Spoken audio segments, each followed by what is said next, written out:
झिलवा में जाके ना भूलाना हमार पिया, झिलवा में जाके ना भूलाना हमार पिया, झिलवा में जाके ना भूलाना हमार पिया,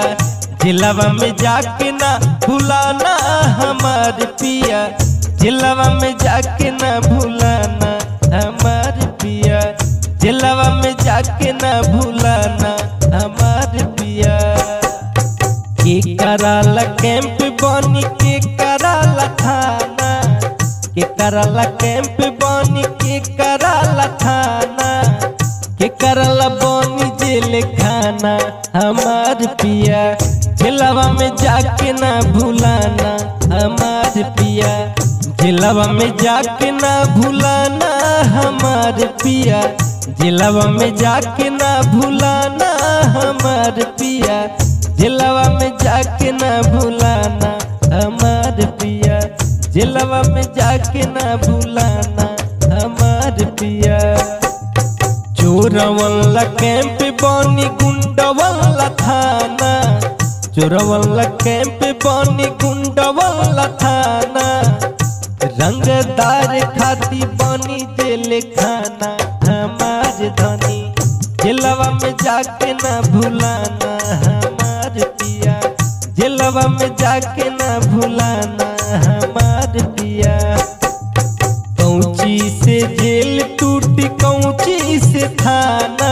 कौंची से जेल टूटी कौंची से थाना,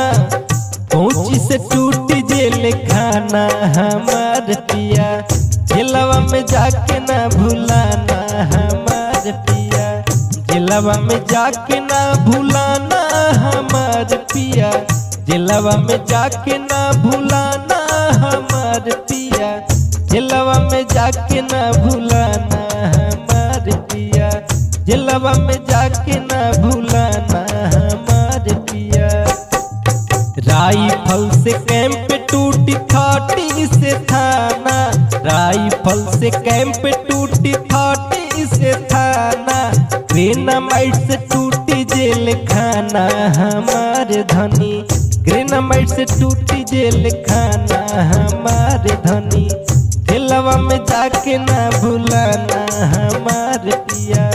झिलवा में जाके ना भूलाना हमार पिया,